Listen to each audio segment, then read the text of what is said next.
Hello everyone, welcome to the lecture. I hope आप सभी बहुत अच्छे होंगे।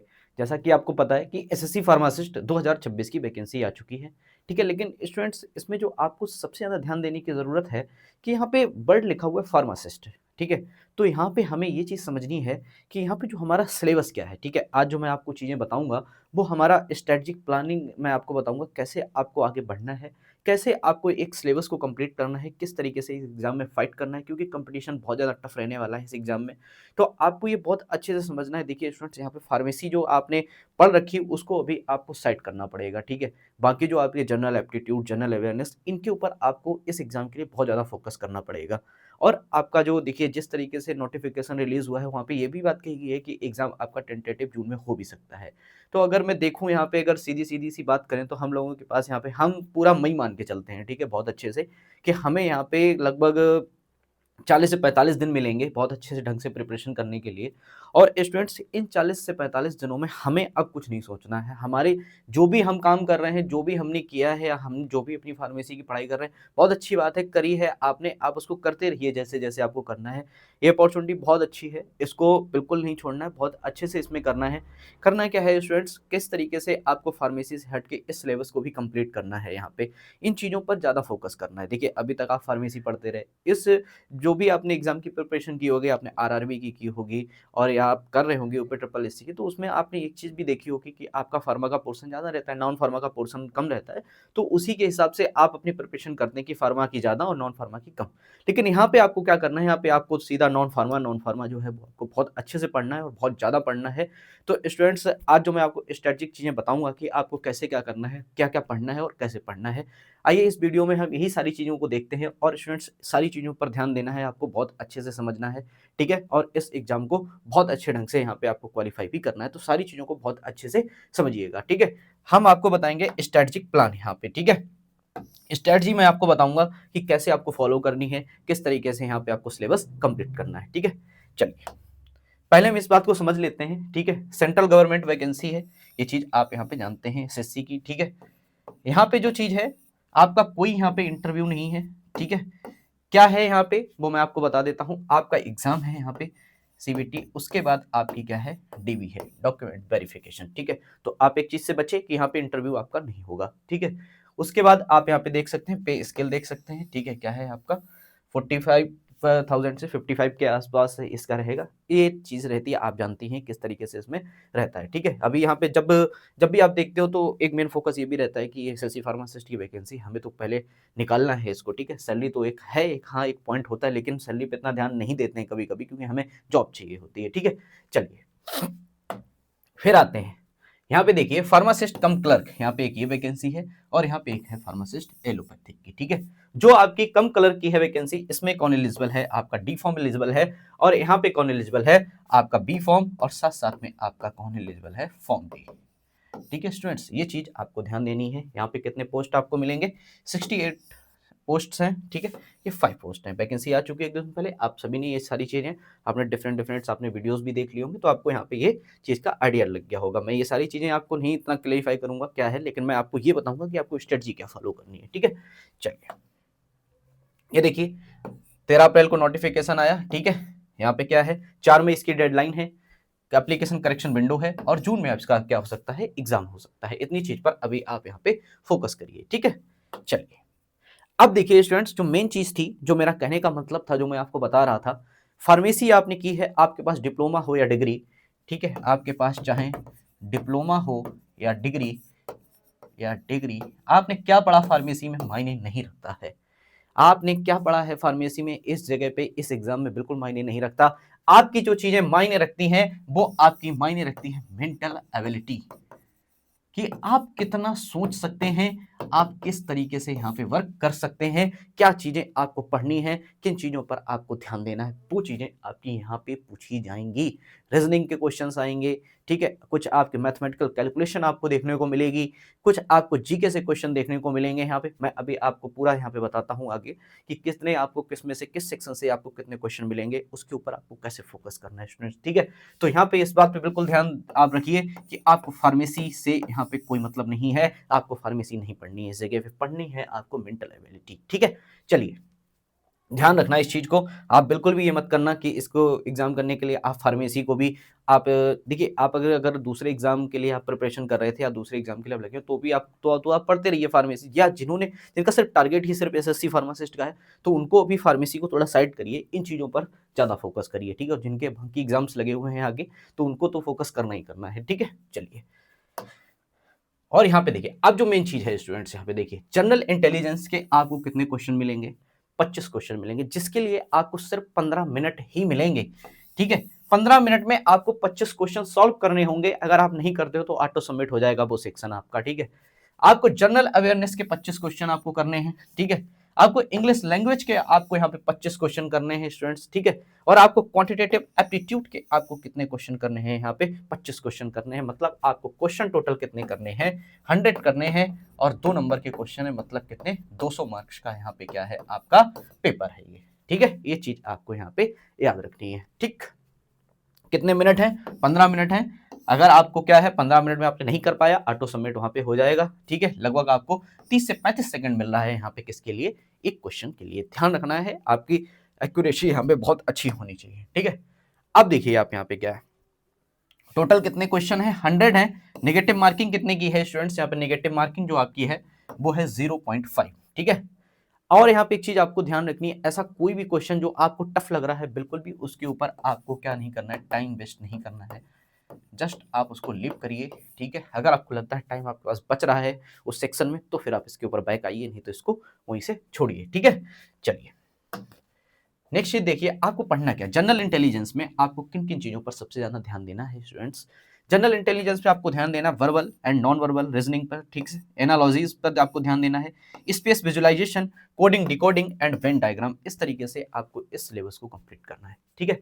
जनरल अवेयरनेस में आपको किस पे ध्यान देना है? एनवायरमेंट पर, current affairs, sports, Indian polity, history, scientific research, ठीक है? यही चीज क्या होती है, डिसाइडिंग रहती है किसके लिए? आपके एग्जाम के क्वालिफिकेशन के लिए।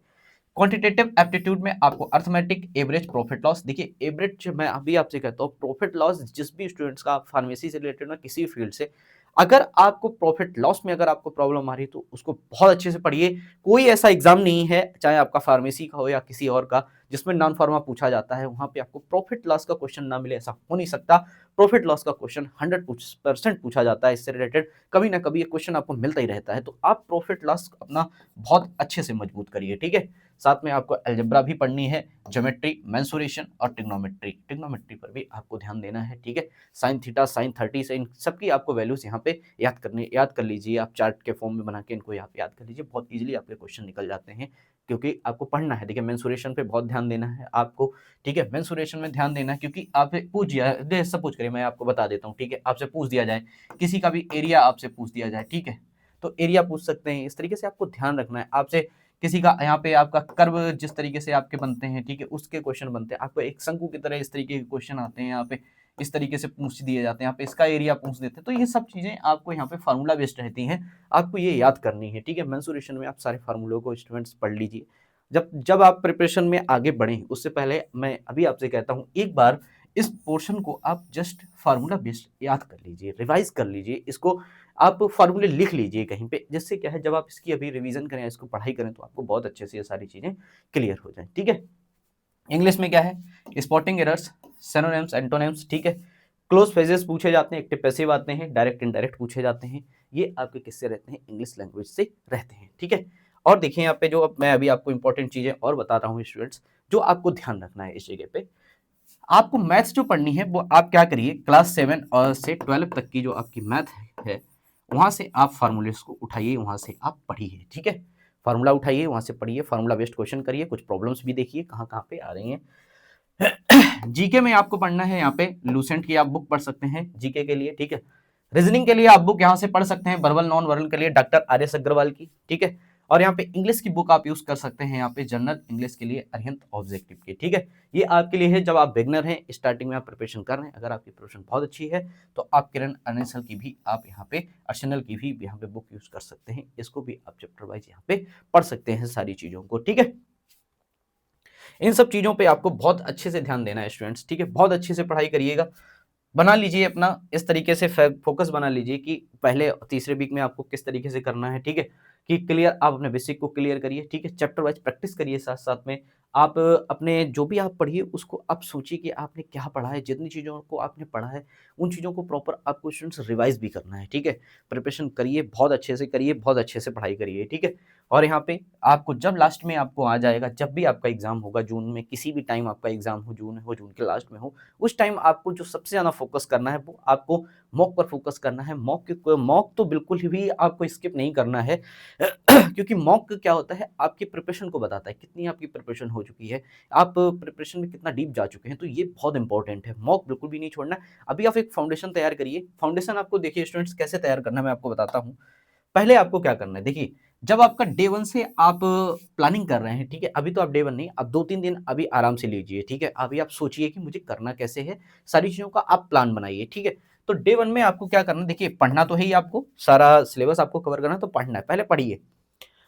पढ़ना आपको 70% है, आप प्रैक्टिस उस हिसाब से आप उसकी प्रैक्टिस करिए। मतलब क्या है, पढ़ने का वेटेज ज़्यादा है, प्रैक्टिस का वेटेज अभी कम है। जैसे-जैसे आपके दिन स्टूडेंट्स बढ़ते जाएँ, आपकी प्रिपरेशन होती चली जाए, फिर आपको क्या करना है, प्रैक्टिस के वेटेज को थोड़ा-सा बढ़ाना है, ठीक है? और अपना जो आपकी चीज़ें हैं, क्या बोलते हो, जैसे कि एक तरीके से जो आपका मॉक टेस्ट हो गए या प्रैक्टिस हो गए, उनको आप थोड़ा-सा स्पीड अप करिएगा और जो आपकी चीज़ें बची हैं, उनको आप फिर धीरे-धीरे पढ़ते रहिएगा, ठीक है? अभी पढ़ाई पे बहुत फ़ोकस करना है, अभी पढ़ाई ज़्यादा करनी है और अच्छे से करनी है। सारी चीज़ों को आप ध्यान रखिए, पहले तो आप अपनी स्ट्रैटेजी बनाइए, सारी चीज़ों को जोड़िए कि आपको किस तरीके से आगे पढ़ना है, ठीक है?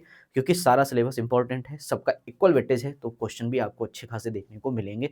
बढ़िया प्रिपरेशन करिए स्टूडेंट्स, ठीक है? वैकेंसी अच्छी है और यहाँ पे आप अच्छा करेंगे तो आपको यहाँ पे जॉब मिल भी जाएगी, ठीक है? तो ये सारी चीज़ें हैं। रिव्यू परफॉर्मेंस सीधी-सी मतलब है, अगर आप अभी से टेस्ट देना स्टार्ट तो अपनी परफॉर्मेंस को आप रिव्यू करते रहिएगा, देखते रहिएगा कि कहाँ पे कैसी आपकी प्रॉब्लम आ रही है, किस जगह पे आप किन चीज़ों को यहाँ पे लैप्स कर रहे हैं, सारी चीज़ें पर आपको ध्यान देना है, ठीक है? टैकल डिफिकल्ट सब्जेक्ट फर्स्ट, ठीक है? अब देखिए क्वांट रीजनिंग इस तरीके के सब्जेक्ट को अभी आप फोकस कर लीजिए, ये मत सोचिए कि ये मेरा टफ है तो मैं इसको छोड़ दूँ। नहीं, नहीं स्टूडेंट्स, इसको आप कर लीजिए, पहले कर लीजिए इस बार, अच्छे से कर लीजिए क्योंकि बाद में ऐसा हो जाता है कि अब इतना लास्ट में लगता है कि टाइम ही नहीं बचा, तो बहुत सारी चीज़ें क्या होती हैं, छूट जाती हैं। तो जो आपके डिफ़िकल्ट सब्जेक्ट हैं, उनको आप थोड़ा-सा पहले करने की कोशिश करिए, ठीक है? चलिए, quality subject, quality study materials and chapter wise solving, ठीक है? चैप्टर वाइज आप प्रॉपर तरीके से देखिए, जब भी आप कोई भी रीजनिंग का पार्ट पढ़ रहे हैं, कोडिंग डिकोडिंग में आप जो भी पढ़ रहे हैं, उसको बिल्कुल स्टार्टिंग से पूरा लास्ट तक एक बार उसके कॉन्सेप्ट्स को समझिए कि इसमें क्या है, किस तरीके के क्वेश्चन बनते हैं, एज के क्वेश्चन आते हैं या जिस तरीके से आपसे क्वेश्चन पूछे जाते हैं कि आपने देखा होगा रिलेशन के क्वेश्चन पूछे जाते हैं, तो रिलेशन के क्वेश्चन बहुत इंपॉर्टेंट हैं। इन सब पे आपको क्या करना है, ध्यान देना है, ठीक है? अच्छे से पढ़िएगा आप। फिर आपको प्रैक्टिस विद मॉक टेस्ट, ये तो बिल्कुल मैं फिर कहूँगा मॉक टेस्ट तो बिल्कुल छोड़ना नहीं है। बहुत अच्छे से पढ़ना है, मॉक टेस्ट करते रहिए, उनसे देखते रहिए कहाँ पे आपसे गलतियाँ हो रही हैं। जहाँ पे आपसे गलतियाँ हो रही हैं, उन्हीं को आप क्या करिए, आप एक नोटबुक बनाइए, अच्छे ढंग से आप नोट करिए। स्टूडेंट बिल्कुल फ्रेश प्रिपरेशन करनी है, बहुत अच्छे ढंग से करिए और सारी चीज़ों पर बहुत ध्यान देना है। जितना भी आप करें, आप अपने आप में मोटिवेट रहें कि मैंने बहुत किया है। देखिए, ऐसा बिल्कुल भी नहीं सोचना कि मेरा इस सब कुछ छूट गया यार, मैं कैसे करूँगा? या मेरे साथ ऐसे बहुत से स्टूडेंट्स होंगे जो तो ये अब यहाँ पे रहती है ना एक एक थिंकिंग ऐसी हो जाती है, डेवलप हो जाती है, सबके दिमाग में हो जाती है कि अरे यार मैं तो यार बिगिनर हूँ यार, मैं तो नया हूँ।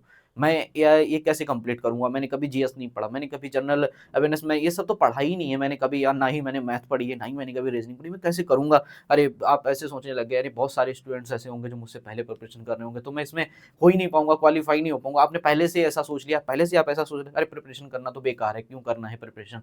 इसमें तो इतना ज़्यादा हो जाएगा, मुझे कुछ नहीं नहीं, ऐसा बिल्कुल नहीं सोचना है, ठीक है? एग्ज़ाम हमेशा मैं कहता हूँ कि प्रिपरेशन ये नहीं होता कि कोई 5 साल से प्रिपरेशन कर रहा है, 4 साल से कर रहा है। आप करिए, आप 3 महीने, 4 महीने प्रिपरेशन एक बार लग के करिए तो आपका खुद भी कॉन्फिडेंस लेवल आपका ये कहेगा कि हाँ, कि मुझे बहुत कुछ आता है। बट करिए, मेहनत से करिए आप, ठीक है? ऐसे टाइम वेस्ट करके नहीं करना है, ऐसे नहीं सोचना है कि आज 1 घंटा पढ़ लिया, फिर छोड़ दिया, फिर 1 घंटा दूसरे दिन पढ़ लिया। नहीं स्टूडेंट्स, टाइम कम है इस एग्ज़ाम के लिए, तो आपको बहुत ज़्यादा टाइम देना है, ये मैं पहले कह रहा हूँ। इसके लिए आपको स्टडी मैं फिर से कह रहा हूँ, जो भी आपसे ये कहे कि अरे कुछ नहीं, लेकिन इस एग्ज़ाम के लिए आपको स्टडी हार्ड करनी ही पड़ेगी और आपको बहुत ज़्यादा टाइम यहाँ पे देना पड़ेगा।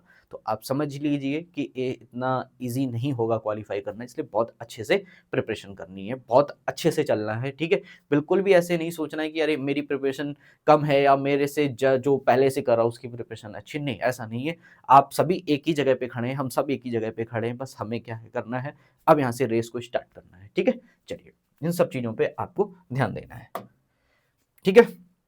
यही चीज़ें थी स्टूडेंट्स जो मैं आपको यहाँ पे बताने आया था। तो बिल्कुल इस जगह पे जो मेरा मेन मकसद था यही बताना आया था, जिन लोगों को ये लग रहा है कि यहाँ पे फार्मेसी नहीं है स्टूडेंट्स, फार्मेसी नहीं पूछा जाएगा। इस जगह पे आपके मेंटल एबिलिटीज़ के क्वेश्चन्स आपसे 100 होंगे, वो पूछे जाएँगे, ठीक है? उसके बाद आपका डीबी होगा, इंटरव्यू आपका नहीं होगा, तो जी जान लगा दीजिए स्टूडेंट्स, प्रिपरेशन बहुत अच्छे से करिए, ठीक है स्टूडेंट्स? और एक चीज़, हाँ, एक चीज़ मैं और आपको बताता हूँ, इन सारी चीज़ें मैं आपको आगे अभी जो क्लासें होंगी, मैं ये सारी चीज़ें आपको क्लासें कराऊँगा और सारी चीज़ें मैं आपको बताऊँगा। इससे रिलेटेड मैं आपको एमसीक्यूज़ प्रैक्टिस भी कराता रहूँगा, अभी यूट्यूब पे ही आपको मैं फ्री में कराऊँगा सारी चीज़ें।